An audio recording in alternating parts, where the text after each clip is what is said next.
Change takes time, growth takes work, but showing up every day is progress. This is the 365 Proof Podcast, where we share real stories, honest conversations, and practical insight from mental health experts, addiction specialists, and people living the message. If you're looking for guidance, inspiration, or real insight into recovery and purpose, you're in the right place. Hey, everybody. Welcome back to the 365 Proof Podcast about defining wellness, where we hear from industry experts in behavioral health and mental health care, as well as people living the message and advocates for recovery from all over the state and the country. I'm your host, Daniel Phyfer. Today, I'm joined with my co-host, Courtney Milan. Hello. And we are really excited to introduce y'all to Kimberly McRoy today. She is a force to be reckoned with, and she is doing a lot of really good stuff. She has 30 years experience in human resources across multiple industries. She's currently the director of human resources at Thermo-Kool based in Laurel, Mississippi, and they are a RFW, which is a recovery-friendly workplace. I had lunch with Kimberly not long ago, and I'm excited to talk more about this, about what an RFW is and all of the strides that she's been making in the state, across the region, and the country. So, welcome. Thank you. Welcome. I'm so glad I'm here. Yay. Thank you. Yeah, for sure. So she has 30 years lived experience in recovery too, which is something that is also very important and I think ties into the heart she has for connecting recovery into the workplace. And she's very passionate about giving people second chances. And we want to talk about all of that stuff, but importantly, we want to hear about you first and a little bit about your personal journey with whatever your comfort level is. Oh, goodness. Tell us everything. Tell you everything. Spill my guts. I can do that. I'm used to it. So I got sober when I was 21. Didn't go through treatment. My father had gotten sober when I was younger, and so I kind of knew what the progression of the disease was, and I just kind of went, okay, this is going to be a problem. If I don't stop now, this is going to be a problem.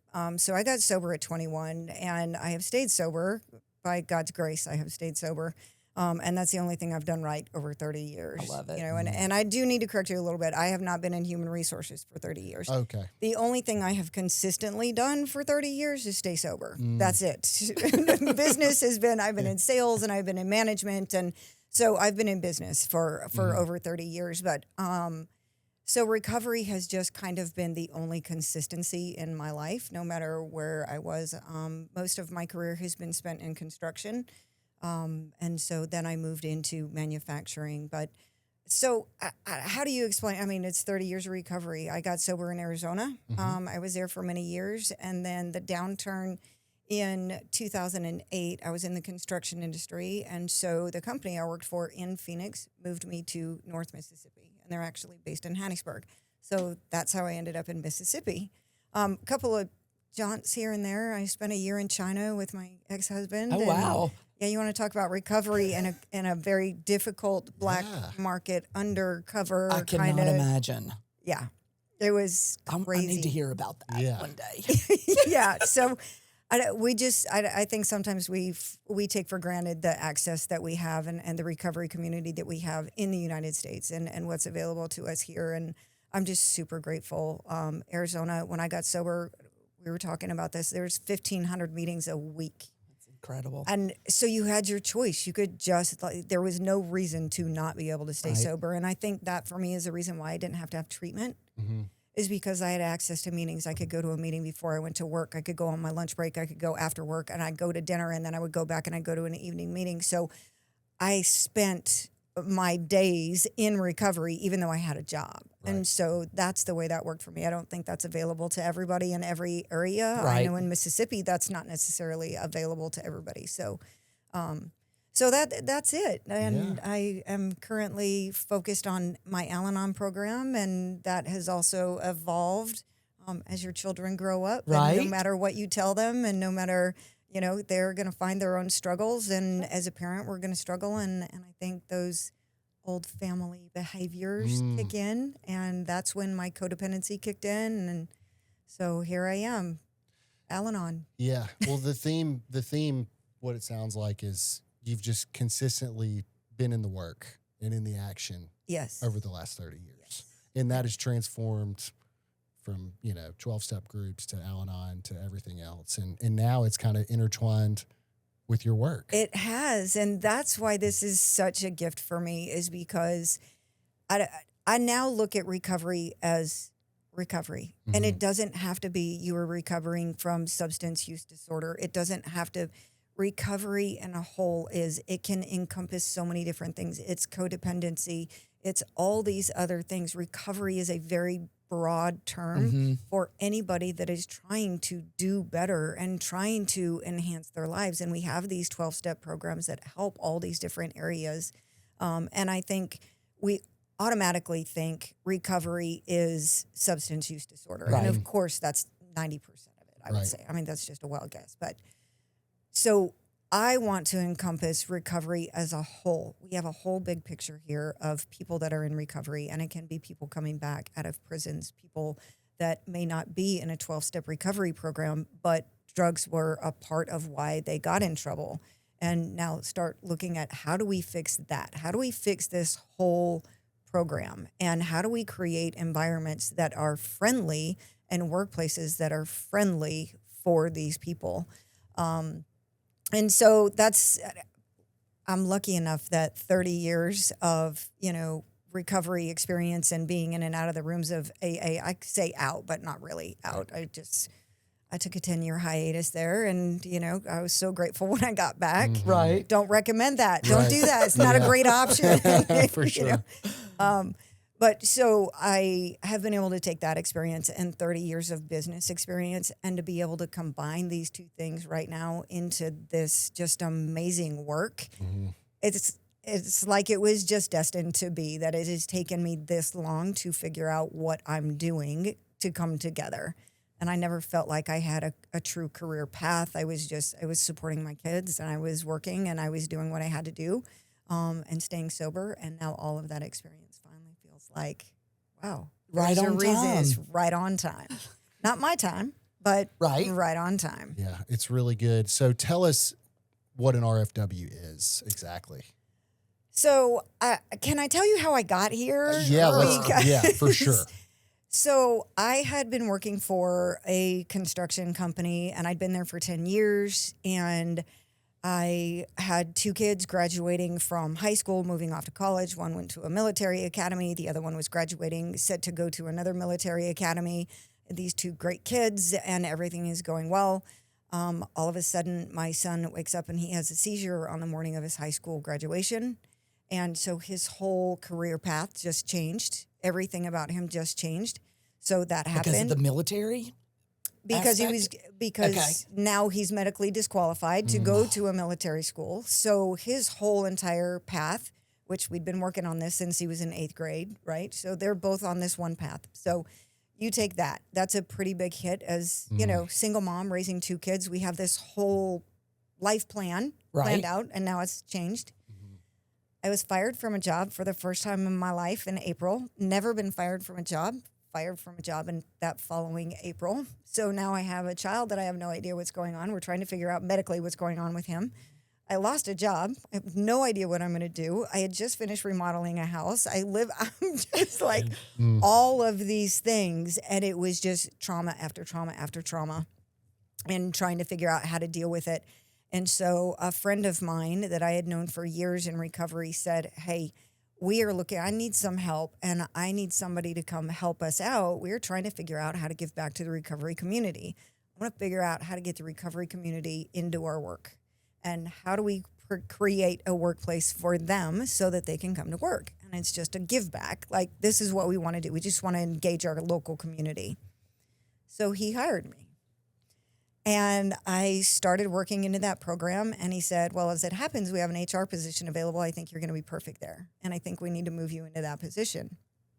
I'd never officially been in HR in my life, but I had management experience. I had people experience. I was always building relationships, and so that's how it was. It just worked. And all of a sudden, before I knew it, I was involved in this National Recovery Friendly Workforce program that they were just implementing. It started in New Hampshire, and it was looking at companies and businesses and looking at your policies. How do you conduct business? How is this a recovery-friendly workplace? How do we make sure? Because there are millions of people that are in recovery that do not have a safe workplace to go to. Right.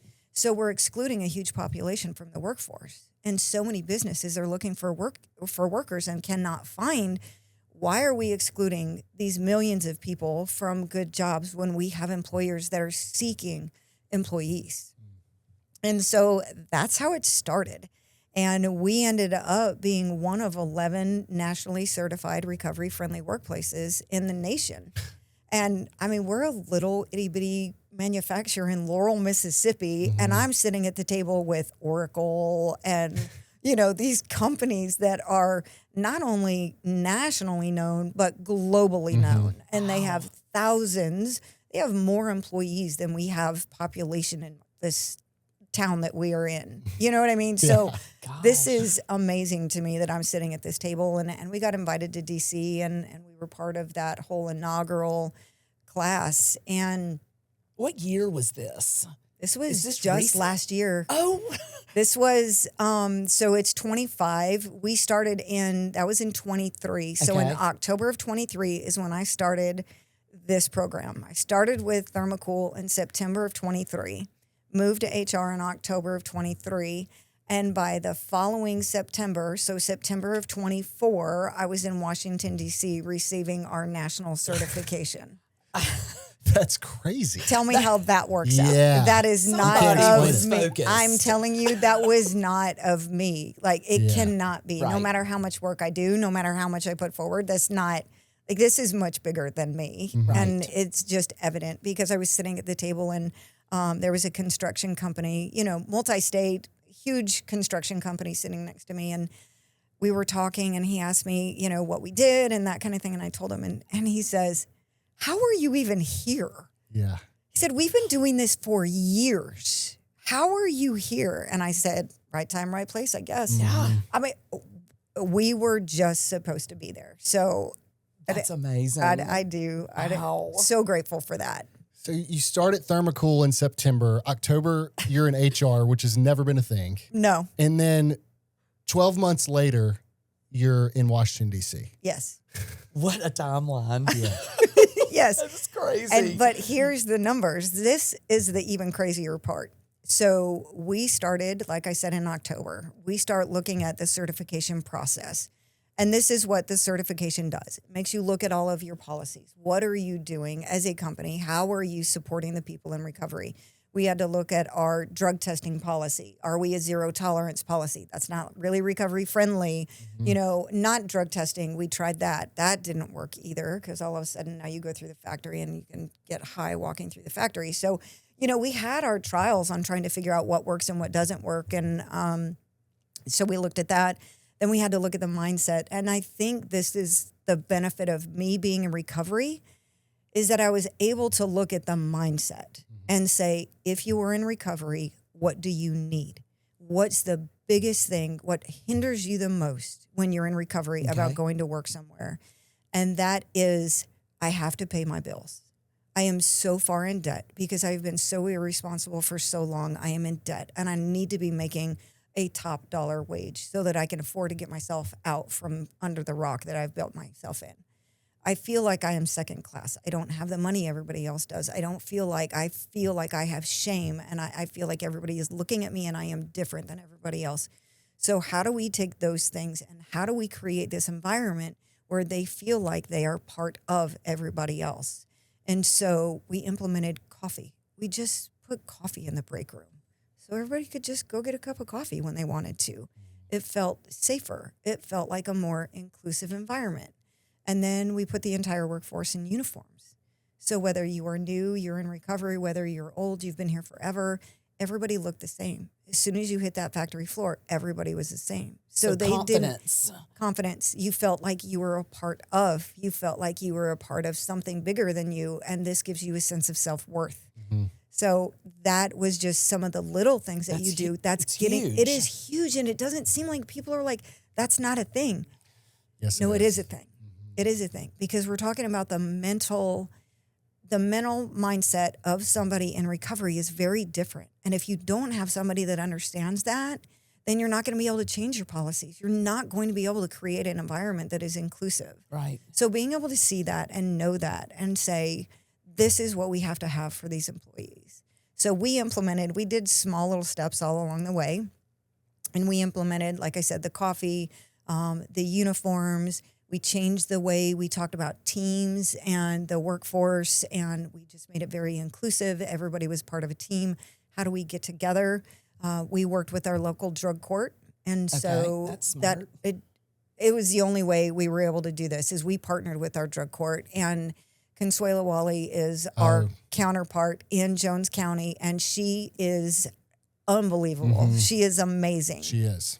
And so I could talk to her and say, do you have anybody? And she would say, yes, but they don't want to come work for you. What is the struggle? What is wrong? What are we not doing? And she said, your wages. Too low. You're too low. They cannot compete. And you're not competing with the other manufacturers in the environment. So although every one of my drug court participants wants to come work for you, they can't afford to. And that's when we had to really look at, okay, what are we doing? Right. What's going on? And how do we fix this? So we increased our wages, and that would have been in October of 24. And Wow. I mean, we had almost a 25% wage increase on our entry level positions, which is huge. That was a That's a big big number. ask. That was I a mean, big lift. It's a risk as a business owner as well. $775,000. Wow. That was a big ask. That was a big Yeah. ask. Yeah. And so, but we said, if we can reduce our turnover, what is this going to give back to us? And like I said in the very beginning, Rand said in HR, here's your 2 tasks. I want you to get involved in the recovery community and get that back. And I need you to figure out how to fix our turnover, because this is an issue. We have a 173% turnover rate at this point. 173%. That's 240 employees that we are turning over. That is twice our factory and twice our employment in a year. Wow. So imagine you have your complete workforce is turned over twice within a year. Wow. You cannot accomplish anything when you're doing that. Your quality goes down. Your production numbers go down. You are not getting what you need. I mean, in manufacturing, this is a very, very big issue that we are all struggling with right now, is how do we keep employees? Mm-hmm.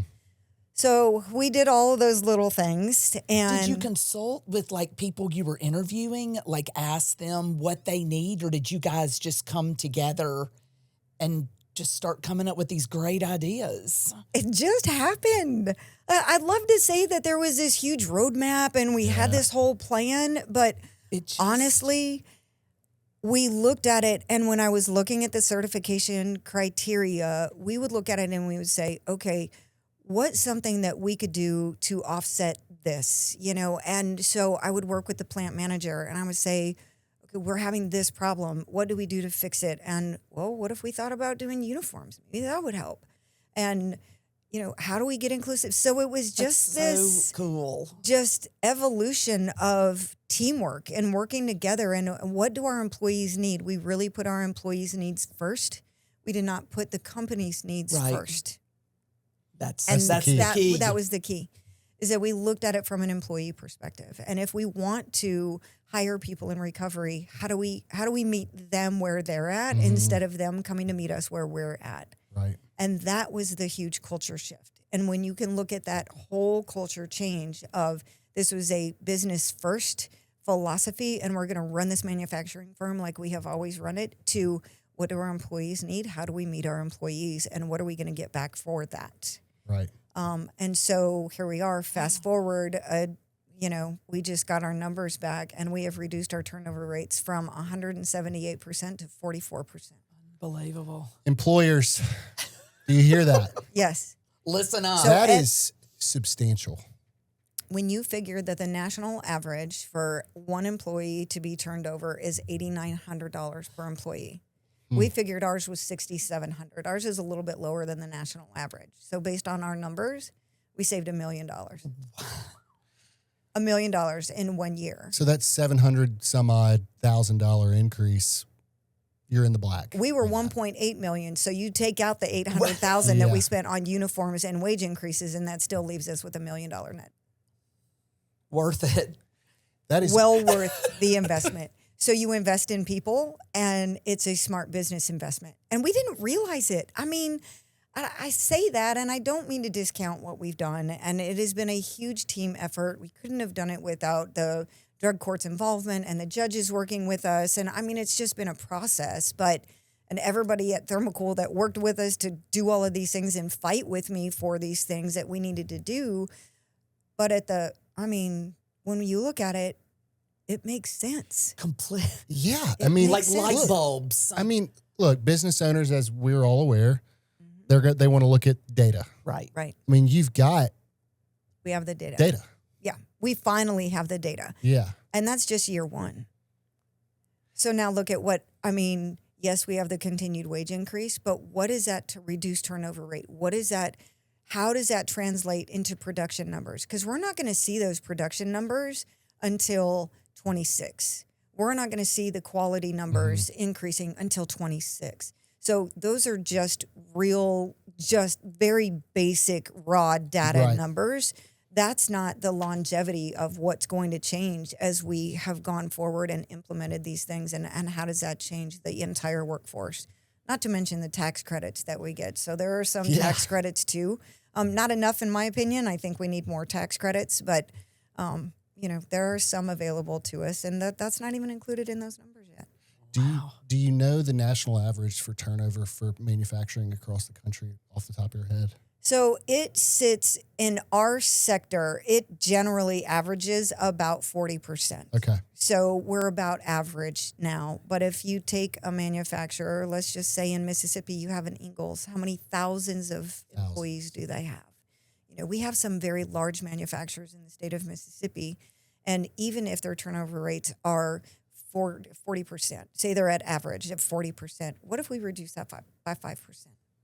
Even 5%. Right. I mean, we reduced ours by 100%, but what happens if you only get 5%? You still, when you're talking about thousands of employees and a 5% reduction in turnover, now you're talking big dollars, very big dollars.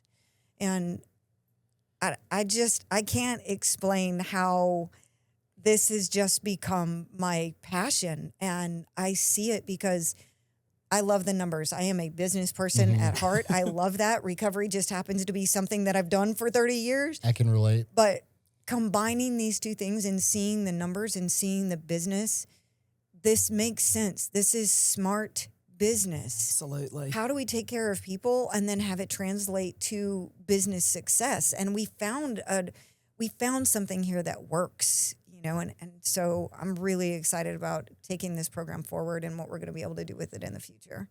I mean, you think about, you hear the timeline and you're like, wow, that happened fast, but you really took it one step at a time, I mean, 100%. with the coffee, the uniforms, which is so smart. And yeah, I mean, as a business owner, again, data. Right. And year one, it's like There's the the sky's the data. limit. There's the data. That's amazing. So I was just in DC, and we had our national recovery-friendly workforce. All of those companies come together for our first annual, after we've all been certified now for a year, let's come together and talk about what we're doing. And of course, the question was, it was the wage increase. The wage increase is the only thing that reduced the turnover. And really it wasn't, because we could have just increased wages. We still would have had a high turnover rate, and it just would have been a more expensive turnover rate, which just would have cost us more money. It's all those other things that we put into play that changed the culture, that changed the environment, that enabled us to be able to have this safe environment and reduce turnover and continue to keep that. Yeah, it couldn't have just been the wages, because they weren't coming to y'all in the first place because they were going somewhere that paid the wages that you had to increase to. Right. And they have the same turnover rates that we do.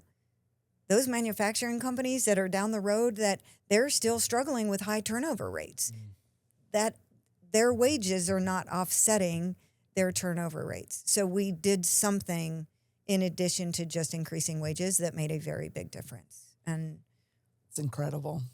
Way to go. Thank you. Yeah, it's not me. It is so not me. It is incredible. So roadblock wise, okay, you've reduced stigma. You started with culture, step by step. You've got this process. You've got the numbers. So where are you now?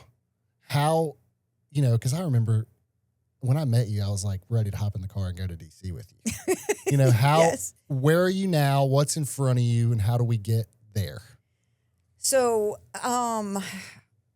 statewide, there are only 13 states that do not have their own recovery-friendly workforce certification program. We are one of those 13 states. So Mississippi does not have a state program. The reason we were able to get certified nationally, even though we're a local manufacturer, is because we don't have a state program. So we can get a national certification if there's not a state certification. Most states are certifying their local businesses, and the national certification is for companies that have multiple locations across the United States or global or that kind of thing. Traditionally, that's what the national certification is for. But so we got lucky. Mississippi didn't have a program, so we got involved with the national program. So moving forward, we are trying to implement this program in the state of Mississippi. And we have over $6.8 billion in substance use disorder cost to manufacturers or to businesses in the state of Mississippi. This is a huge problem. And it's not, that's just the state of Mississippi. This state it's billion with a B. Yeah. We're not talking a little amount of money that this issue is causing our businesses in the state. So how do we get the businesses to buy into this and to say, how do we help these people? How do we reduce this problem that we have? And so the hard part is getting manufacturers or getting businesses as a whole. I say manufacturing because it's a big issue. You have the top three are manufacturing, construction, and healthcare. Those are the top three industries that really, really struggle with substance use disorder problems. So if we can get those three industries to buy into this, and then we're really going to be making a difference. But it's getting them to understand that in order to help them and to help these people and to help you as a business, businesses are looking for workers, workers are looking for employment. The barriers we have in place are all in policies. Zero tolerance policy. We think that's a great policy. We think we're not going to, don't do it, right? Just say no. Okay, that doesn't necessarily work at a practical level. It works when you think about it, but it doesn't work practically. So we have a second chance policy. We have employees that if they test positive, okay, we're going to sit down, we're going to have a conversation. You can either come to me beforehand and you can talk to me beforehand and say, hey, I'm going to fail this test. And then we're still going to test, but we're going to have this conversation. Or you can come to me afterwards and we're going to sit down and have a conversation. And your options at that point are, one, this isn't a problem for you and you can quit on your own. And we have several employees that do that. They're like, not a problem. I recollect, Lucky them. Lucky them. Exactly. I didn't have that choice. Yeah, me neither. It wasn't that easy for me. But so they can either choose to quit on their own, which some of them do, or they can come to us and they can say, hey, I have a problem and I need help. And at that point, we will help them and we will find a treatment center for them. We will get them in treatment, whatever that looks like for them. It's on an individual basis, but we help those employees. And then what does that do? You now have an employee that is loyal for life because we have given them the opportunity to get help. We have helped save their life. We have helped save their family. We have given them a new way and a new direction, and we've been supportive of that. They will be loyal to us, and they will work with us, and they will be our biggest advocate and go to bat for us all day long. Yeah, because you can't put a price tag on that. Can't put a price tag You on really that. can't. I mean, as an employer, I help save somebody's life. Yeah. And then, That's right. but the business, the, C-suite is saying, hey, we have a great employee. They actually show up. Their absenteeism is way better. Their productivity is better. They're being promoted faster than the other employees. We see the real numbers of what happens when you employ somebody in recovery. Right. They are better employees. And I think that's because you have the principles of the 12 steps. They're working on these principles. Well, what does that mean? It means I have honesty. It means I have integrity. It means I'm going to show up when I say I'm going to show up. I'm going to take pride in my work. I'm going to be accountable for what I'm doing. Who doesn't want an employee like that? Right. And I'm thinking, I'm glad you said accountability because I imagine the culture that's been created, these guys are holding each other accountable too 100%. before it gets to that tipping point, right? Yes. Yes. So we have one department. We have 3 guys in one department that are all on drug court together. They're drug court participants, and they ride together, and they carpool together because, hey, this week it's your turn. This week it's your turn. But they all know that they're going to be there, and the guy next to him is going to be showing up because they're showing up. And the other thing that does, Accountability. it's accountability, and they hold each other accountable for their work too. And when you have the guy in the next department where he's getting bad product from the previous department, he goes to that guy and he says, hey, man, What's going on? what's going on? Why'd you send this through to me? You know that this isn't what we do. And so because they have that relationship, because they know each other and they know they can communicate, now we have communication amongst coworkers that wasn't there before. Right. Because they're used to talking. Now these are people that are used to starting to talk and be open and communicate in a different way that they didn't have before. So that translates to your floor. That translates whatever it is. And there's so many benefits here. We could talk for days about what this looks Endless. like. And yes, yeah. Let me ask one question. So I work with the graduates of Defining Wellness, and a lot of them struggle to find a place to work. Right. And I'm like, well, what's the problem? They go, Courtney, I have to check that box that I'm a felon. Yes. And I don't know what to do, and I don't know where to guide them. So this is what we're hoping. Once we get the Mississippi program put together, and we are working right now with Mississippi Economic Council, Manufacturers Association, moving into some different associations, trying to put the Mississippi program together. Once that happens, and I would say that's probably going to take us a year before that happens. Okay. But once that happens, now we go to the businesses. You go to the construction industry, you go to the manufacturing industry, healthcare industry, and say, we want you to be certified. Here's the things we have to do to get you to be certified. Now we hand you The playbook. the manufacturers or the construction company or healthcare, and your graduate says, I have been a nurse for 20 years. What do? I don't have a job because I was fired because of the issue, Right. which drives me crazy. But now you say, here's the list of facilities that are recovery-friendly facilities. Here's a list of construction companies, manufacturing companies, whatever your history is. And if you want to do something new, let's do something new. This company's going to work with you. This is a recovery-friendly company. I mean, these people, my guys and girls are begging to work. Right. They're doing the deal. They need to support themselves and their family, just like you said. Mm-hmm. And it's a shame. It breaks my heart. I mean, they're doing everything right, Right. and they just keep getting knocked down. And that's what happens. And that's why if you can't find meaningful, gainful employment, Right. you're going to go right back to where you were. Exactly. 100%. And so why as a manufacturer, why as a business do I not want to give somebody like this a chance? Like I said, we're struggling to find employees. We have 55% of our workforce that's actually working in Mississippi. Well, I'm guessing a big portion of that employment that is not being fulfilled is employees that have substance use disorders.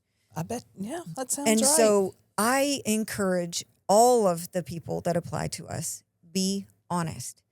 And now, if we can get the businesses to understand, if you accept people with felonies, you apply for a WOTC tax credit. That tax credit can be $2,900 to $8,900.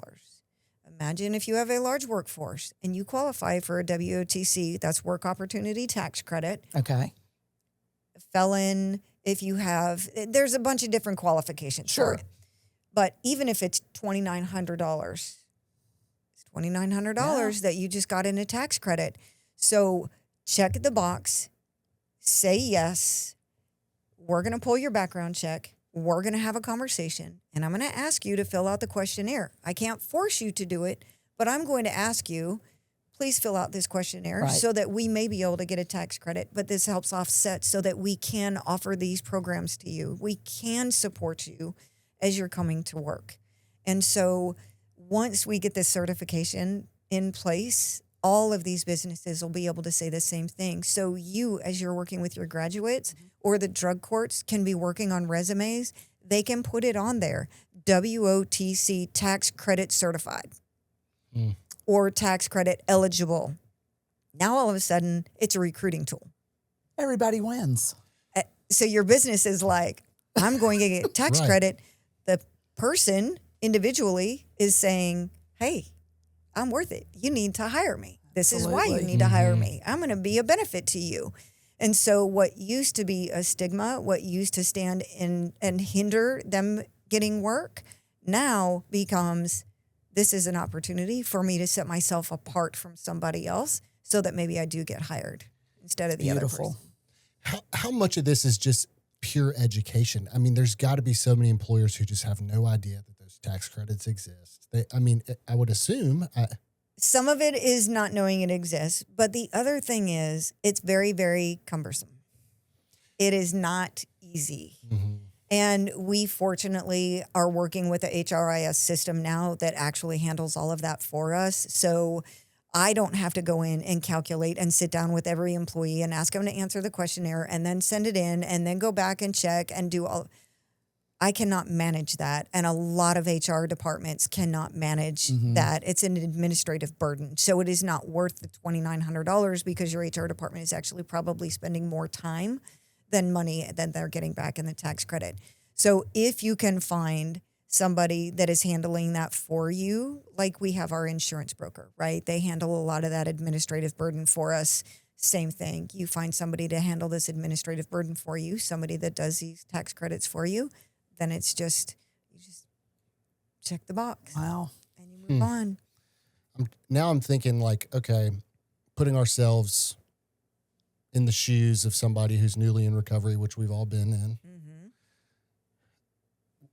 I'll start with this. Defining wellness, most of the organizations that we do deal with directly are blue collar industries. Mm-hmm. And there's two sides of the spectrum.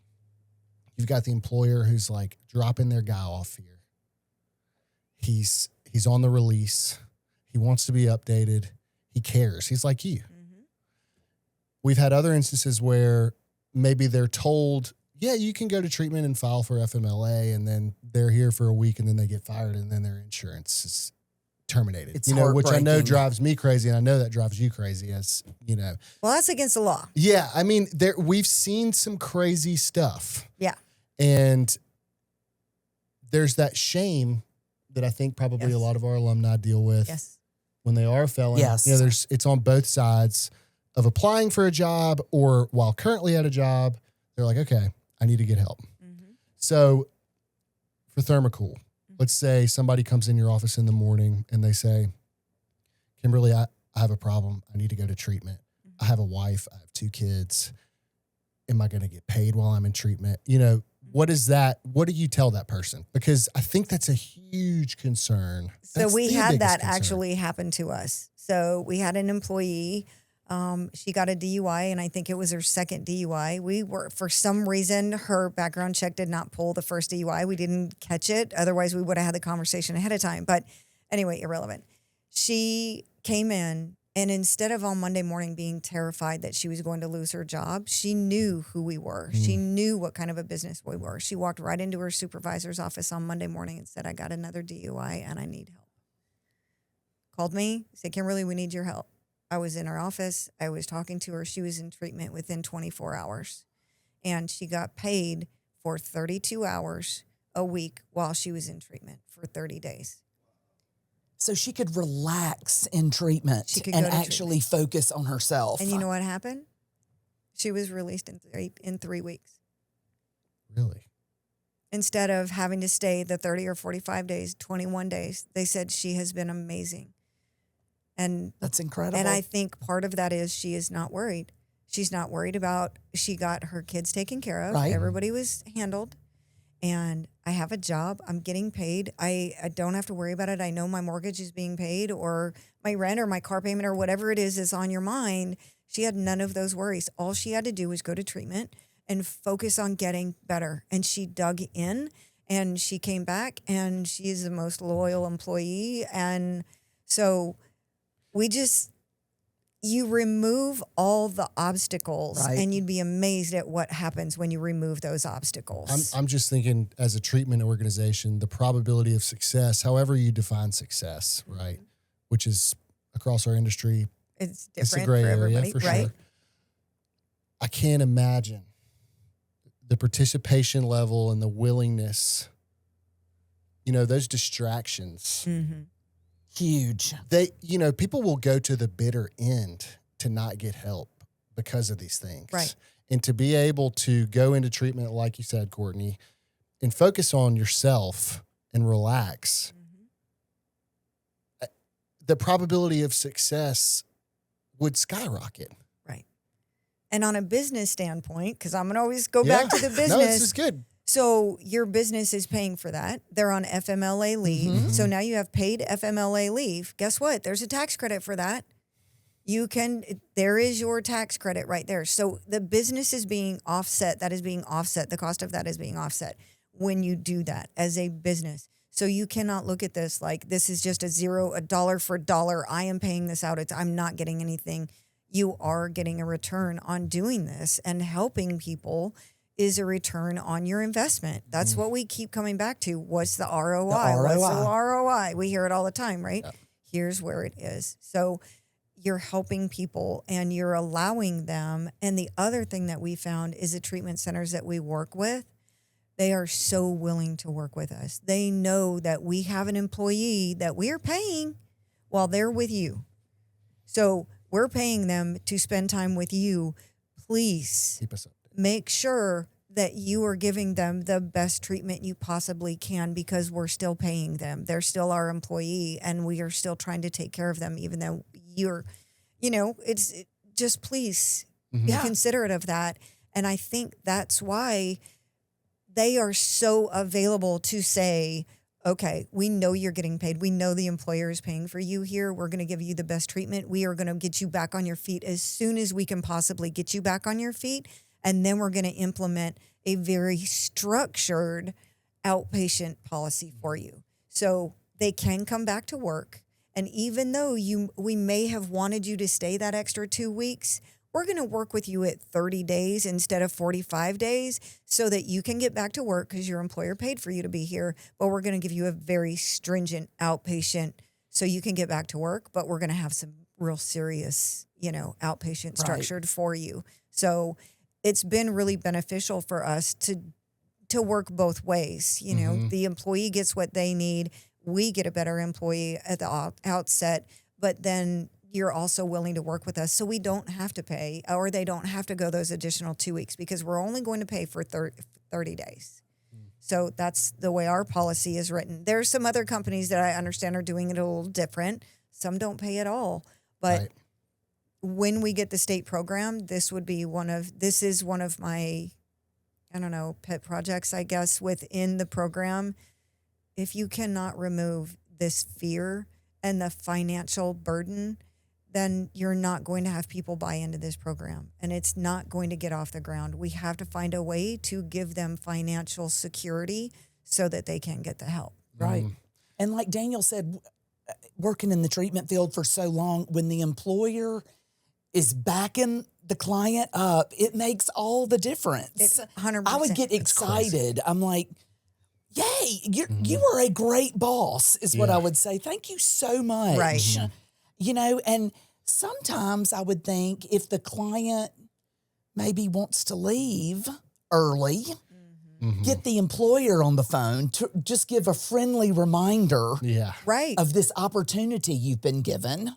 Well, and then maybe we get a little bit more grateful about being in treatment. It does, and definitely. And so we also you have to also protect the business, right? We're coming from the business standpoint too. We do not pay you until 2 weeks after treatment starts. That's good. So we retroactively pay you. So you have to be there 2 weeks before you're going to get your first paycheck. That's really smart. So you have buy-in. It's not like I'm going to pay you and then 2 weeks later you're going to be like, I'm out. Right. Yeah, Oh, okay, I'm well, good. That's fine. smart. You did not get paid for those 2 weeks. Yeah. You're not going to do that. So we'll pay you retroactively. Did you come up with that? I did. Well, that is brilliant. It's brilliant. Well, but the thing is that I know me when I got here, Exactly. I would use the system. I would do whatever I could to manipulate it. 100%. So I'm I just thinking need that 1-2 week paycheck. Exactly. yeah, then I'll get a I'm gonna bill. be good. Yeah. I'm good. I just Right. need 2 weeks. Just give me 2 weeks. I'm gonna be no.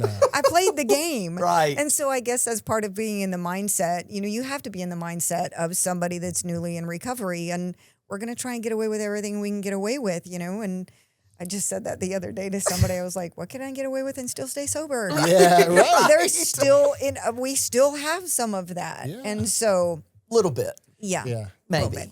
I A bit think, more. and I want to mention this too, for people that are struggling and for employers, any quality treatment center is going to have a team that's dedicated for handling case management, discharge planning, that is dedicated to communicating with companies, family members, whatever the case may be. It can be a therapist, a case manager. We have processes in place to swiftly handle any FMLA paperwork. We get a lot of phone calls. We were dealing with a gentleman yesterday. He's freaking out about his FMLA. He's like, are you sure y'all know how to do it? And we're like, sir, we sure do. We can do this in our sleep. And then Yes, I we think do this a all lot the of time. companies, they don't know if they're going to have a point person to talk to and all that stuff. So I think it's important for me to say to anybody who's listening, whether you're a business owner, an employee, or a manager, or somebody who's struggling with substance abuse now, quality treatment centers have the tools to deal with this stuff. They do. And if you are working for an employer, if you have a job, your employer has an HR department that is dedicated to this, and they will know how to do this paperwork. You just have to be willing to talk to them. And that's the biggest problem that we run into, is that they are afraid to talk to us. Right. I am wide open. Yeah. To everybody on the factory floor I walk through, they all know that I'm in recovery. They know they can talk to me anytime. So if they have a question, they're going to come to me. But I think some HR departments aren't that open. And so people are afraid to go talk to them and say, how do I do this? What do I do? What do I need help? So look at your EAP programs. Start talking to people in your EAP. I am working with HRCI, which is the Human Resource Certification Institute. So they certify HR professionals, and they have different programs. We are putting together a substance use disorder recovery-friendly certification for HR professionals, because so many of them don't know. They don't understand what we're dealing with. Now we're putting together a certification program to take to the HR professionals and say, now you're going to learn and you can be certified in this specific area. That's a good resource. That's good for my crew, the business development team, to know too, because when we call on any organization and we run into somebody who doesn't know, we can say, hey, check this out. Right. Here it is. Yes. So and then once they're certified, they need to spread the word to their employees, right? yes. So we have done so much research, and the Global Foundation Recovery has just been amazing, the research they've done. And Forrest Marsh just came out with a study, and it was done for HR professionals. And there were less than 25%, I think that was the number, don't quote me, I could be wrong, but of HR professionals that even knew how to deal with substance use disorders. They were not familiar with recovery and didn't even know where to go. And so, And it's 2025. yes. So when an employee calls in their HR and they're like, I'm struggling. Now, we all know that if someone says, I'm struggling, guess what? You are in crisis and you are not thinking clearly and you cannot figure out anything for yourself. I know what it was like when all that with my son. I'm not thinking clearly. I don't know what to do. I don't know where to go. So if you call HR and now HR doesn't know what to do, where does that leave you? Right. The helplessness. Helpless, Yeah. powerless. I cannot do anything. And so if we can train our HR professionals to know this is how we help employees, this is where you go, bring those communities together, because I couldn't do it without my community. I mean, I have speed dial. I have professionals that I know because I've been in the industry and because I've been around recovery. I know them. So I know that I can pick up the phone, and I have one woman that I call, and I pick up the phone and I say, I have this employee, and she's like, I've got it. Date of birth, social security number. Boom, boom, boom. And she runs and she's got it, and she will find the best treatment center. And I don't even have to hear from her again. And she has got that employee of mine in a treatment center within 24 hours. Wow. that's how this works as a community. I cannot do this on my own. Right. None of us can do this on our own. It takes a community, but if we can work together to bring the community together, and what I want to do is work with the treatment centers and be able to have all of these businesses and bring all of us together to say, this is how we work together. When you have a graduate, here's the businesses that they can go work at.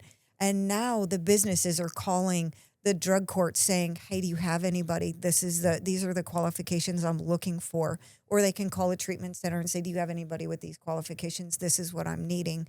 So it becomes this huge community working together to just fund itself, basically. We're all working together to get the end result for everybody. Yeah. It's a win-win for everybody when we can do that. You're just getting started. Just getting started. So we are at the ground I'm going to see you floor. on the Today Show. Yeah, yeah. Can you see it? Yeah, 100%. No. Wow. You are a force. Yeah. It's impressive. It's just been this labor of love. And I feel like the timing is right. I feel like people are finally starting to hear that this is not a red or blue issue. This is not a demographic issue. This is not a have not issue. This is a people issue. Right. 100%. It doesn't matter. It's just people. And when we talk about people and we can change the mindset and stop thinking about employees as just strictly employees, but think about them as people, now we're taking care of people. Right. And for so long, and I think especially in these specific industries, healthcare maybe not so much, but manufacturing, construction, you have this old mindset of these are tough guys and these are tough people and we are going to push them and we're going to push them hard. And at some point we have to find that there is a human being underneath that employee. And when we take care of them, they are going to take care of us tenfold. They are going to give back to us as a manufacturer or us as a business tenfold when we take care of them as a human being and take care of their families. Because that's the other thing we haven't even touched on. Right. We've touched on employees. Jinx. Yeah. Yes, jinx. Yes, same thing. But it's families.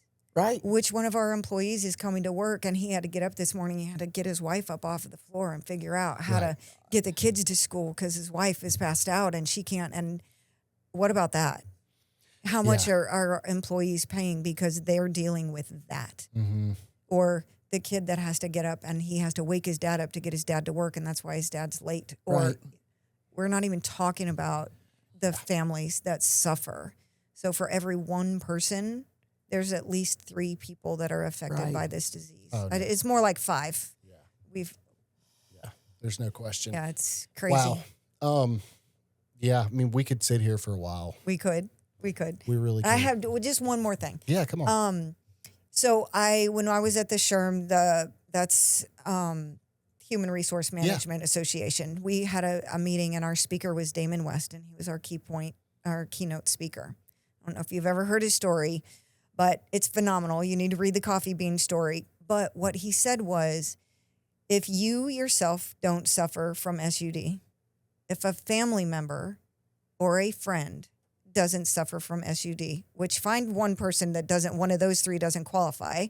I haven't met one yet. However, if you don't have any of those criteria, you're a taxpayer. Wow. This affects you. Every single human being, every one of us is affected by this. Because if you do not know somebody, you are a taxpayer and you are paying for the recidivization and the people coming in and out of prisons and all the drug violence and everything else. We as taxpayers are paying for this. So how do we want to pay for this as taxpayers? Right. Do we want to pay to have it stop and to fix it and to make changes in it?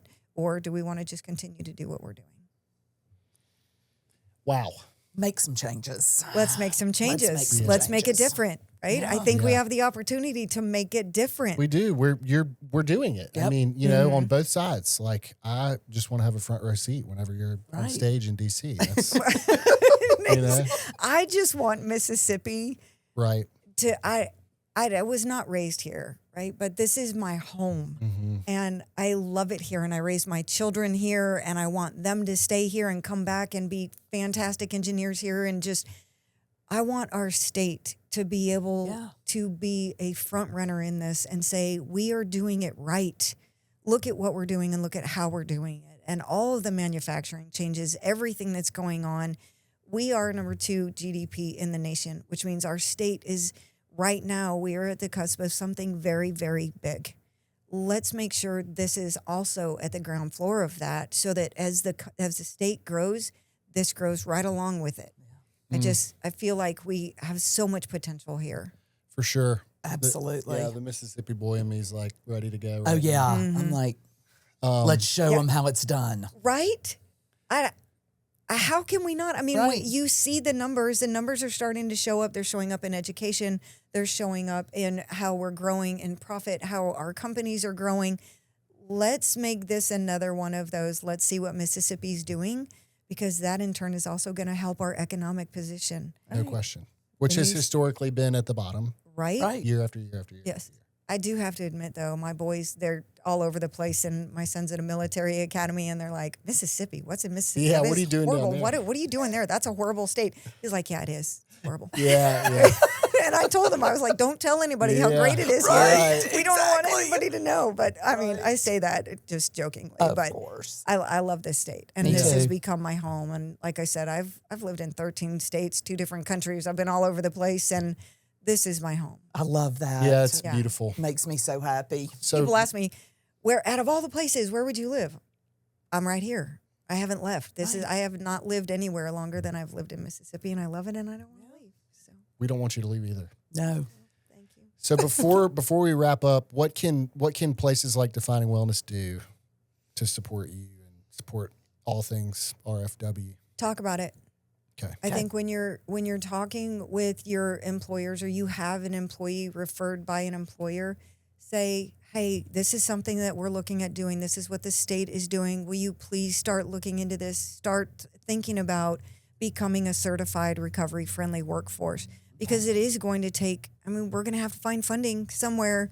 We're going to have to find a way for this to take off and to be able to support those of us that will be working and trying, those people that are going to go out and train these companies or look at policies and say, how do you get certified? So we are going to need community engagement in this as well. So if you have any of those employers, say, hey, We do. let's start talking about this on a state level. Probably ROI would get their attention. It did. In DC, it did. And I promise you, we Those had numbers. just, those numbers are, and it's just the first year. Like I said, you can't dispute data. Yeah, no. Data. Numbers don't lie. No. So where would they start? Like, you get online, where do you start to educate yourself on this? Outside of listening to this podcast with Kimberly. We don't know yet. Okay. We're so at the ground floor with this. Like I said, we just had our first meeting. We're putting a task force together to be able to say, okay, here's where we're going legislation. This is how we're going to move this forward. It's probably going to take us 6 months before we have an actual, here's our website. Here's what we're trying to do. This is where we're going and what that foundation is. We don't even know how it's going to be housed yet. Like, we have to figure out, is the governor's office housing it? Is the Chamber of Commerce housing it? How is this going to be housed? Because it is a statewide initiative. So there's just some intricacies that we haven't worked out yet, and we are just ground floor of this. But I would hope within 6 months we have some real solid foundational things put into place. But they can always go to Recovery Friendly Workforce, go to that website, look at it, and that's the national program. Okay. If you're not a national company, but at least that gives you the framework of what we're talking about and what businesses are looking for and what a certified recovery friendly workforce looks like. Well, more to come on all that stuff, it sounds like. And Definitely. you've gotten off to a heck of a start. And you got yourself a heck of a case study, too. Well, we're trying. We are trying. It's just one foot in front of the other and doing the next right thing. And it just keeps showing up for us. Yep. So It's crazy how it works. It does work like that. Yeah. All right, if I have a friend that wants to apply to Thermo-Kool, Yeah, do y'all have any job openings? can I post a link? Or Well, the crazy thing is that we currently have 400 applications sitting there, and people are trying to get a job with Thermo-Kool because Yeah. It has Makes become sense. everybody is like, we Word's want to out. go. Yeah, we want to go work at Thermo-Kool. We want to go work at Thermo-Kool. So, but all of our job postings are at thermocool.com. Okay. And that's All right. Thermo-Kool Thermo-Kool. with a K. With the K. Kool. Yes, THERMOKOOL. It's the cool place to work. It is a cool place. So, and there's a lot of things on recovery friendly workforce there, and you can look into what Okay. we've done in the community section on our webpage about how we've done this, what it looks like, and how it's implemented itself. I believe we will also be having the Mississippi Manufacturers Association will be interviewing us and putting out a interview with the president and with some other people and some participants just to say, hey, this is what the program looks like and how we can push this initiative forward and the framework that we're using for the state. So. Yeah. Great. Let us know. We'll share that on all of our stuff. Oh, that would be great. Yeah, Thank you. for sure. We appreciate that. It is. I just love it. I'm so excited to be a part of this work, and It shows. Yeah, you get in a room with people and you can feel it. Yep. you can. But it doesn't feel like work to me. Right. That's the one thing. And when I was in Washington, D.C., we were surrounded. You know, you're in D.C., you're in a capital. It's kind of like, ooh. Yeah. But we all got in that room, and it felt like we all just were the same, doing the same thing with the same idea, like-minded people. It does not feel like work to me. Even though I might have the business case and I might have the business numbers and it's business, it just doesn't feel like work Right. to me. I can relate. Amazing. Yeah, I'm so grateful. Thank you so much. So Thank grateful you. to both of you. Thank you for Yeah, being we really here. appreciate it, and we're excited to kind of just keep hearing about the story and how it grows. Well, thank you. I'll keep you posted. We'll Please Yeah. do. keep talking. And, Let me know. Yeah. All right, everybody. Thanks for tuning in. Like, share, subscribe. Yep. Thanks for tuning in, and we'll see you next week. Thank you.